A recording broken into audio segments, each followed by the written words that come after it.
আরু valley. ওরে বাবা রে, আমার ঘোড়া কোথায় যাচ্ছে? কাশ্মীরেও ফুচকা বিক্রি হচ্ছে, এটা দিয়ে পাশমিনার জিনিসপত্র তৈরি হয়। বলিউডে একটা সিনেমা আছে বেতাব বলে, যেটার শুটিং হয়েছিল এখানে। Good morning everyone, it's day 2 in Pahalgam. আর আজকে আমরা পেহেলগাঁওয়ে সাইট সিইং করবো। আরু ভ্যালি, বেতাব ভ্যালি, চন্দনবাড়ি, এই জায়গাগুলোতে আমরা যাবো। আর তোমাদের সাথে সমস্ত এক্সপিরিয়েন্স শেয়ার করবো, গাড়ির কিরকম ভাড়া, টিকিটস কত করে, সবকিছু শেয়ার করবো। So please stay tune. এখন বাজে সকাল 8টার মতো, আমরা ব্রেকফাস্ট করবো, তারপরে বেরোবো। আর তার আগে তোমাদেরকে একটা জিনিস দেখাবো। কারেন্টলি আমি ব্যালকনিতে দাঁড়িয়ে এটা শুট করছি, আর এইটা হচ্ছে ভিউটা।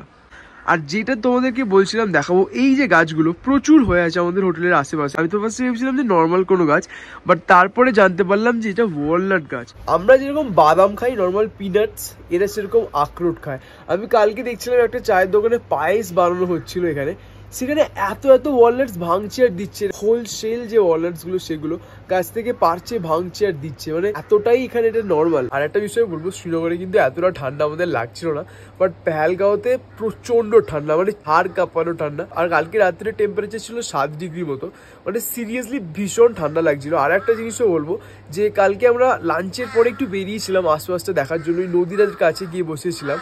বাট তারপরে দেখলাম যে 6:30 এরকম টাইম থেকে না আস্তে আস্তে কিন্তু দোকানপাট বন্ধ হয়ে যায়, কারণ এখানে একটা কারেন্টের প্রবলেম আছে, মানে ইলেকট্রিসিটি চলে যায়। অ্যাটলিস্ট শ্রীনগরে তো 8টা 8:30 অব্দি খোলা রাখতো, বাট এখানে তো দেখছি 6:30টার মধ্যেই সব আস্তে আস্তে বন্ধ হয়ে যাচ্ছে। तो एक दाना दो दाना तो निकलेगा इसमें, 2-3 दाना केजी में, क्योंकि ऐसे। তো কালকে তো আমরা অ্যাপেল নিয়ে নিয়েছি অলরেডি, কেসারও নিয়ে নিয়েছি। আর একটা যেটা ইচ্ছা আমাদের ছিল যে আমরা অনেক ওয়ালনাটস নেবো। পার্সোনালি ওয়ালনাটস আমাদের ভীষণ পছন্দের, আর আমাদের অনেক বেশি দাম নেয়।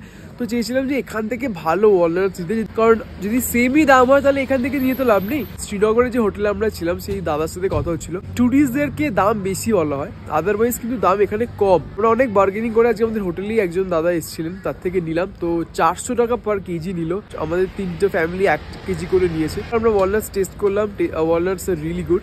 আর এখানে এলে তো ডেফিনেটলি ওয়ালনাটস সবাই খাও আর নিয়েও যাওয়ার জন্য। পেহেলগামে যে সাইট সিইং গুলো আছে তার মধ্যে অন্যতম হচ্ছে আরু ভ্যালি, বেতাব ভ্যালি আর চন্দনবাড়ি, যেটার জন্য আমাদের গাড়ি লাগবে। 2 ধরনের গাড়ি আছে, একটা হচ্ছে ট্রাভেরা আর একটা হচ্ছে ইনোভা। তো ট্রাভেরার কস্ট হচ্ছে 2400 আর ইনোভা হচ্ছে 2700, যেটা আমাদেরকে নিয়ে যাবে হচ্ছে আরু ভ্যালি, বেতাব ভ্যালি আর চন্দনবাড়ি। প্রত্যেকটা স্পটে 1 ঘন্টা করে ওরা দাঁড়াবে, 3 ঘন্টা ওখানে পার ঘন্টা একটা ভ্যালিতে ঢোকার পর থেকে কাউন্ট হবে। মানে ধরো আরু ভ্যালিতে আমরা 1 ঘন্টা কাটাবো, বেতাব ভ্যালিতে 1 ঘন্টা, চন্দনবাড়িতে 1 ঘন্টা।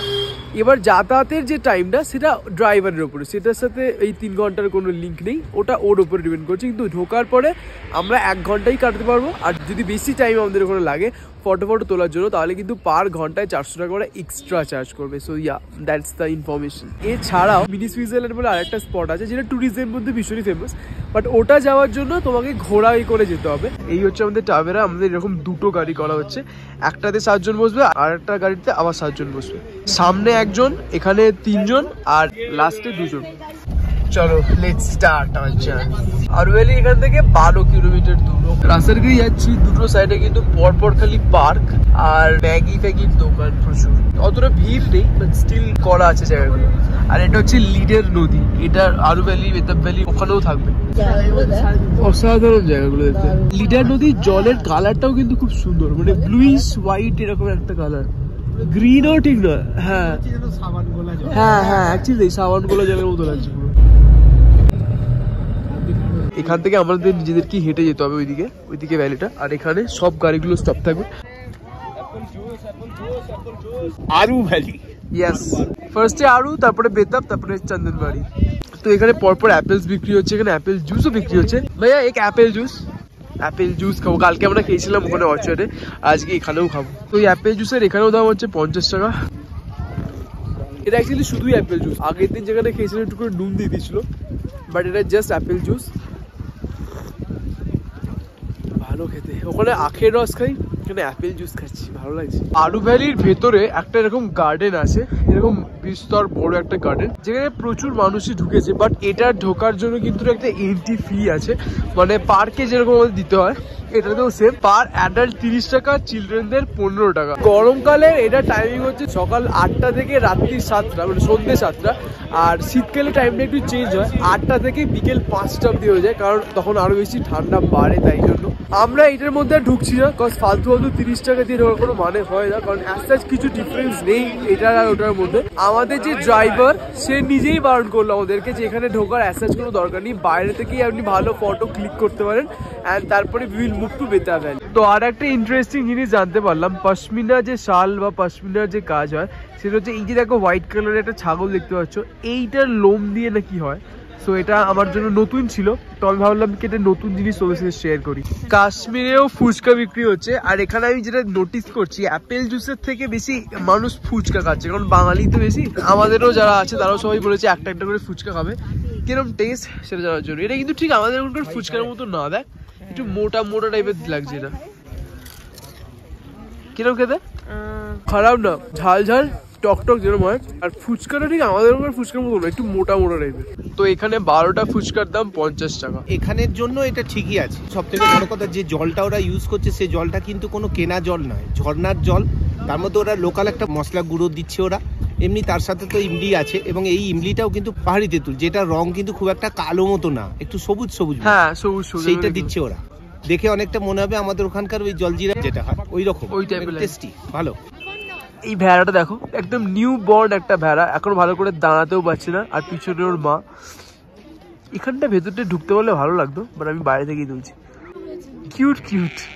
আরু ভ্যালি ডান, তো আমাদের নেক্সট ডেস্টিনেশন হচ্ছে বেতাব ভ্যালি, তারপরে চন্দনবাড়ি। অমরনাথ যাত্রী যারা, তারা এখান দিয়ে হাঁটা স্টার্ট করে। বেস ক্যাম্প হচ্ছে এই জায়গাটা, এখানে রেজিস্ট্রেশন হয়। বললাম বেতা ভ্যালি যাবো, বাট ফার্স্টে আমরা এসেছি চন্দনবাড়ি। চন্দনবাড়িটা পেহেলগাম থেকে 16 কিলোমিটার আরো উপরে। পেহেলগাম থেকে চন্দনবাড়ি আসার যে রাস্তাটা কিন্তু ভীষণই সরু একটা রাস্তা, একটু এবড়ো খেবড়ো টাইপের, অতটা ভালো না।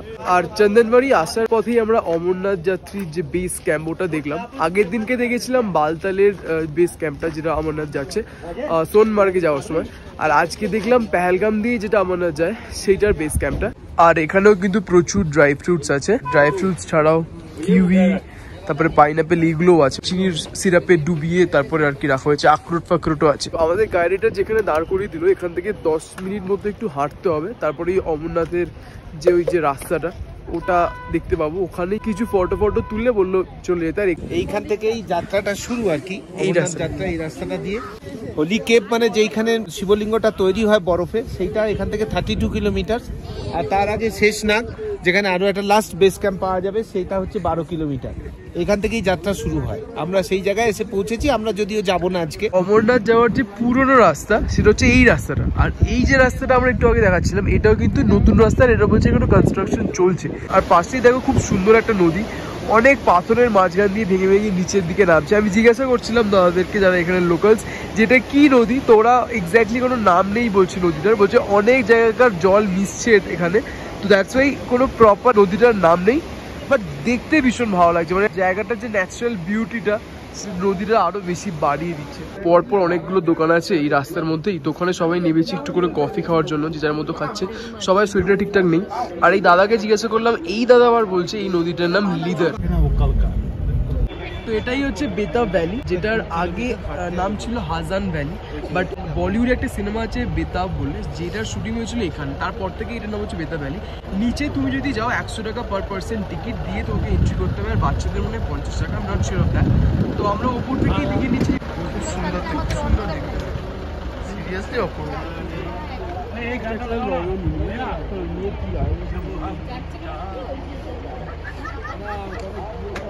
আরু valley, Betaab valley and Chandanbari তো হয়ে গেল আমাদের ঘোরা।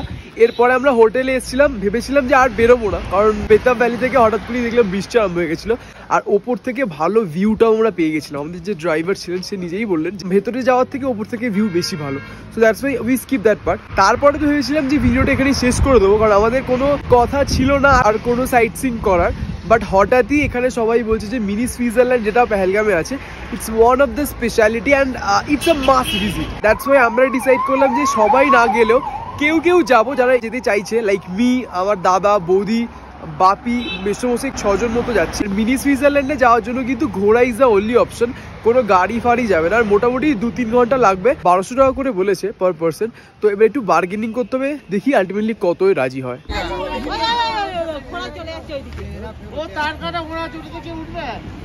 কেমন লাগছে? ভালো লাগছে? ফেলে কি করবে?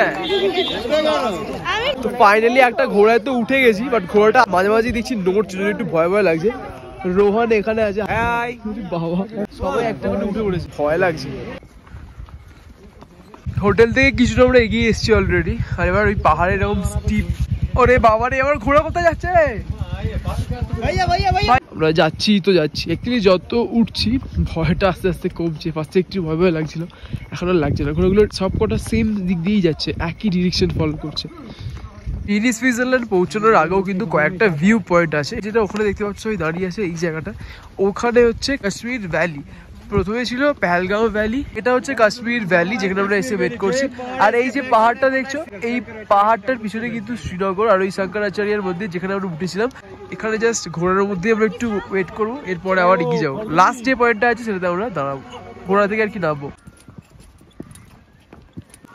এইটা হচ্ছে দিব্যান ভ্যালি। ঘোড়ার দাদা জানালো এই জায়গায় নাকি কাশ্মীরের রাজা একটা তীর দিয়ে দুটো প্রাণী শিকার করেছিল।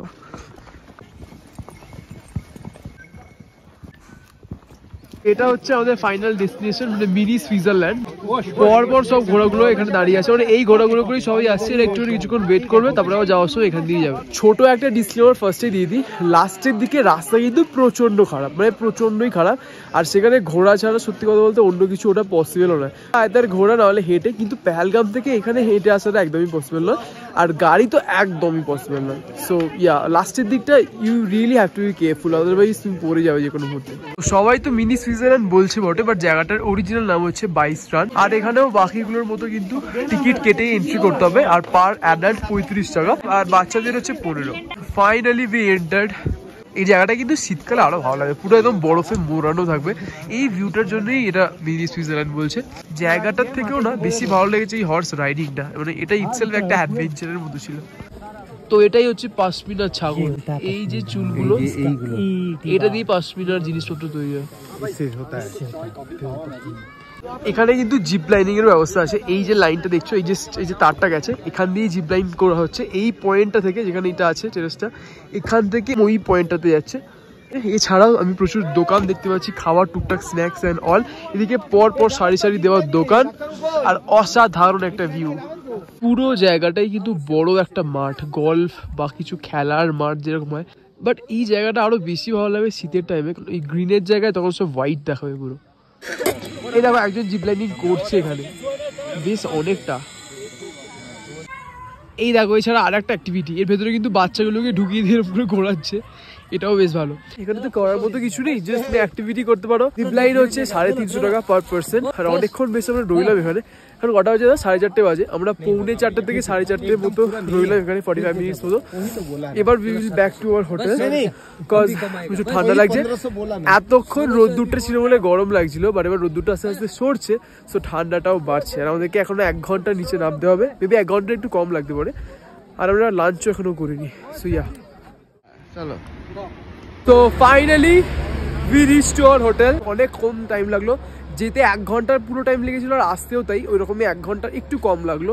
বাট কোমরের পুরো একদম কলকবজা নড়বড়ে হয়ে গেছে, সিরিয়াসলি। আর খিদেও পেয়ে গেছে, যেহেতু আমরা লাঞ্চ করিনি, আর 5টা বেশি বাজে এখন। আর একটা ইম্পর্টেন্ট জিনিস বলতেই ভুলে গেলাম, আমরা বার্গেনিং করার পরেও পার পার্সন 1200, তার সাথে যে সাওয়ারি তোমাকে নিয়ে যাচ্ছে তাকে একটু টিপ দিতে হবে, মানে 100 টাকা 50 টাকা দিতে হবে, যেহেতু রাস্তাটা বেশ অনেকটা। তো একটা টাইমের পরে গিয়ে মনে হবে চল ঠিকই আছে। আর কালকে আমাদের রাত্রে ট্রেন, সকালবেলা এখান থেকে যাবো জম্মু, তারপরে ট্রেনে করে Kolkata. So and with this I am ending this video and also Kashmir series.